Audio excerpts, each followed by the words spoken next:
वो सडनली चाचू आए, वो मेरे पापा का रास्ता रोके। उसके बाद मेरे पापा को लगातार 3 गोलियां मारी।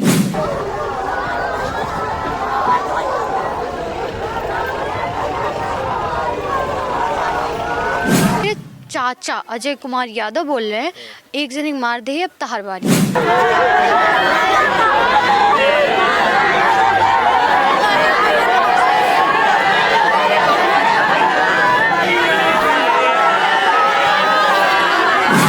लगातार मेरे बाबू को 3 गोलियां मारी, उनकी वहीं पे डेथ हो गई।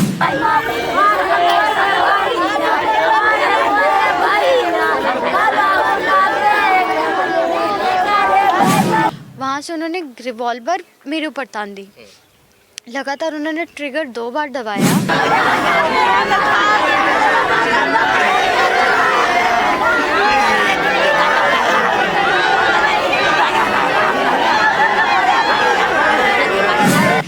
घटना कैसे हुई थी और मृतक क्या क्या लगते हैं आपके? दादू लगते हैं काशीराम यादव, पिताजी लगते हैं मिस्टर सत्य प्रकाश यादव। बात ये हुई थी कि 7:45 के आसपास वो सडनली चाचू आए, वो मेरे पापा का रास्ता रोके। उसके बाद मेरे पापा को लगातार 3 गोलियां मारी।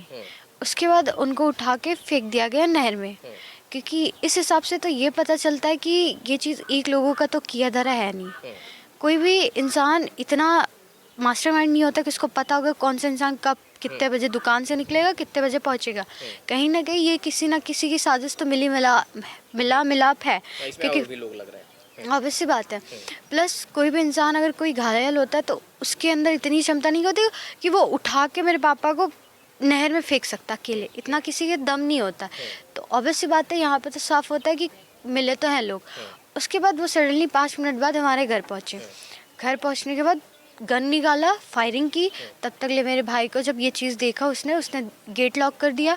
उतने में मेरे दादू बाहर आए तो पूछने लगे क्या बात है। तो मेरे चाचा अजय कुमार यादव बोल रहे हैं, एक जने मार दे अब तहार बारी है। लगातार मेरे बाबू को 3 गोलियां मारी, उनकी वहीं पे डेथ हो गई। उसके बाद उन्होंने 3 गोलियां हमारे गाँव के प्रधान जी हैं राम जी, उन पर चलाई। वो बच निकले। वो उसके बाद उधर से उसके बाद वो हमारे जो गेट का पॉइंट है इस वीडियो से जिससे हम शो करते हैं कि हाँ कौन आया है कौन नहीं, वहाँ से उन्होंने रिवॉल्वर मेरे ऊपर तान दी। लगातार उन्होंने ट्रिगर 2 बार दबाया, लेकिन ट्रिगर लोडेड ही नहीं हुई, बुलेट लोडेड ही नहीं हुई। इस वजह से हम बच चुके। उस वजह से हमें समझ में आया कि हमें यहाँ से भागना पड़ेगा, तो हम पूरी फैमिली को लेके अंदर भागे। तब तक ले उन्होंने गोली चला दी और उसका निशान डायरेक्ट मेरे घर के गेट पे लगा हुआ है, मेरे घर के दीवार पे। उसके बाद मैंने किसी तरह तो हम सब बचे। उसके बाद हम छत पे चले गए। हम छत पे जब गए तो उसको इतना भी दरेग नहीं लगा। सबको मारने के बाद खुश होके गाड़ी पे स्टंट जैसे बाजी नहीं होते लोग, आजकल ट्रेलर चल रहा है, वो गाड़ी पे खड़ा होके गाली देते हुए जा रहा है, जिसका जो बिगाड़ना बिगाड़ लो, कोई कुछ मेरा बिगाड़ नहीं सकता। विवाद किस बात का था भैया? विवाद ये था कि मेरे पापा ने खुद के कमाई से 10 फीट ज़मीन अपने नाम पे ले ली थी, अपनी वाइफ के नाम पे, बस यही चीज़ है। तो उनको ये बात दिक्कत है कि वो जो 10 फीट की ज़मीन है, 10 फुट की, वो उन मम्मी के नाम ना हो के अजय कुमार यादव के नाम हो जाए। कोई भी इंसान ये नहीं चाहेगा अपने जीवन भर की राशि किसी और पर लौटा देगा। और बात रही उनको लगता है कि ये घर का बंटवारा, तब ये बता दूं, मैं भी घर का बंटवारा हुआ ही नहीं था। जब 2 लोग साथ में रह के खुश, जैसे एक मैदान में 2 तलवारें नहीं रह सकती, उसी तरह एक घर में 2 इंसान अलग अलग सोचकर नहीं रह सकता। तो उस हिसाब से पापा वहाँ से शिफ्ट हो गए इधर और उधर करो। और मेरे पापा ने 3 घर बनवाए, 3 घर में से उन्होंने अपने घर पे अपने नाम पे कोई घर नहीं बनवाया। ये सारी चीज़ें उन्होंने अपने भाइयों में बांट रखा है। वो हमेशा ये बोलते हैं कि जब मेरे बच्चे पढ़ लिख लेंगे तो मैं खुद के लिए अपना घर तब बनाऊंगा। इससे पहले 10 साल की बात है, 10 साल में मेरे सारे बच्चे काबिल हो जाएंगे। मेरे पापा ये सोच रखते थे, लेकिन आज जो हुआ उसके बाद से तो कुछ समझ ही नहीं आ रहा है कि भगवान नाम की चीज़ भी होती है या कलम की ताकत नाम की। जो गोली मारने वाला आया था, यानी जो आपके चाचा थे, उनकी पत्नी का भी इसमें कुछ अहम रोल बताया जा रहा? जी हाँ, वो भी है। देखिए, कोई भी इंसान इतना बेवकूफ़ नहीं होता कि कोई भी आए बोले तो वो चीज़ हो जाती। जहर धीरे धीरे डालता है, एकाएक जहर डालोगे तो 2 मिनट बाद शांत हो जाता है।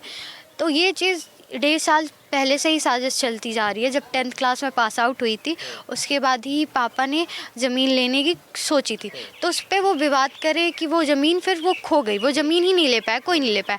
उसके बाद वो दिल्ली चले गए। दिल्ली के बाद जब सब कुछ माहौल शांत हुआ, पापा को पता चला, पापा अपने नाम मम्मी के नाम पे ज़मीन ले ली।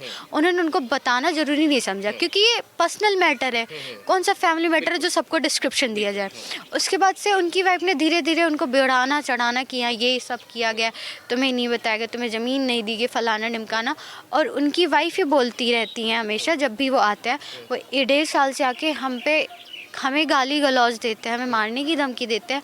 हमारे पिता ने हमें इतने अच्छे संस्कार दिए हैं कि आज तक उन इतना गाली गलौज खाने के बाद भी हमने उन्हें चाचा कहकर ही बुलाया है, कभी उनके नाम से नहीं बुलाया है। बताया जा रहा है कि जो गोली चलाया है उसकी पत्नी उस दिन यहाँ सुबह आई थी और अनाज को लेकर कोई विवाद हुआ हाँ, था? बात ये हुई है, देखिए फसल नई उगी है, उससे पहले पुराने गेहूँ 1 साल पहले जो गेहूँ उगे थे, तो क्या हुआ, फ़िलहाल अभी 14 फरवरी को मेरे भाई की शादी थी, तो मेरे भाई की शादी थी प्लस मेरे पापा की थोड़ी तबीयत खास ठीक नहीं है, उसी वजह से प्रेशर इतना हुआ कि 20-25 लाख उसमें खर्च हो गए।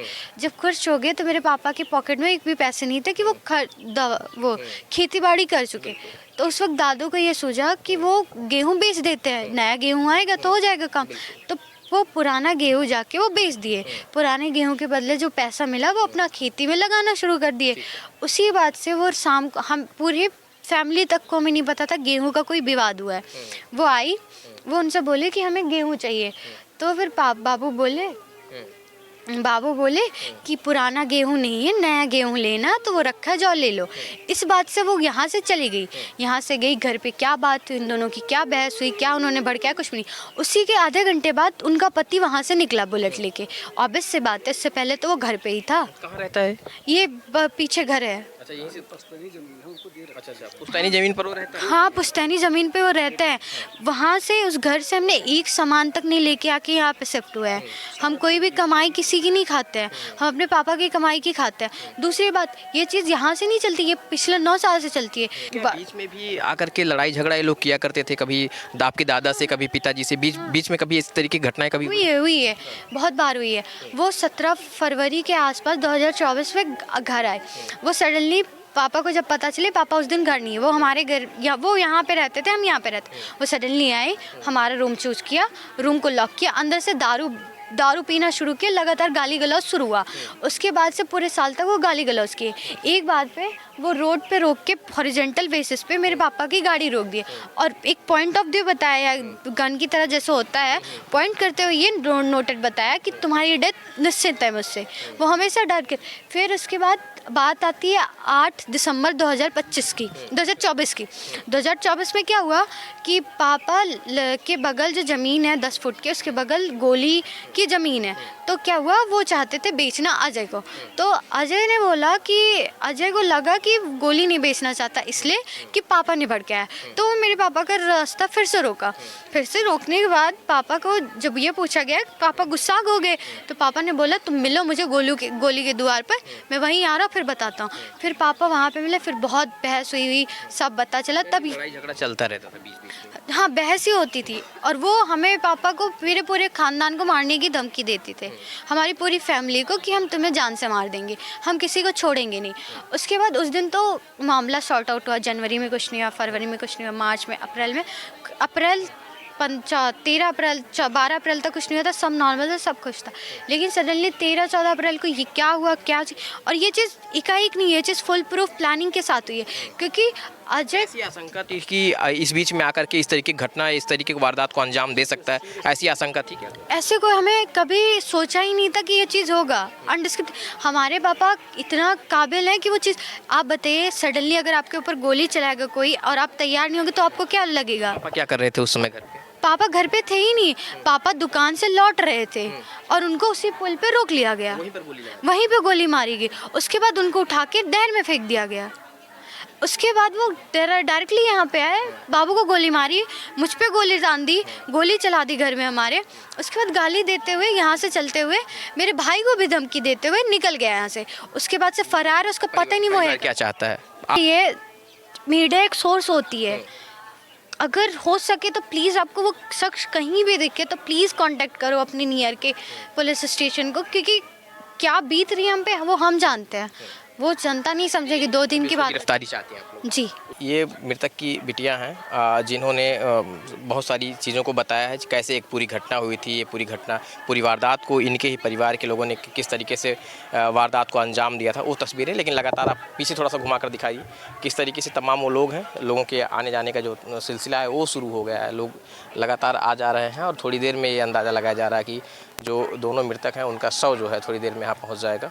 और ये घटना निश्चित ही बेहद दुखद है और इस चीज़ को लेकर लगातार लोग परिवार के बीच में आ जा रहे हैं। और थोड़ी देर में बताया जा रहा है कि मृतकों के जो शव हैं वो पोस्टमार्टम के लिए गए थे, अब थोड़ी देर में यहाँ आ जाएंगे। वो तस्वीरें भी आपको दिखाएंगे। लेकिन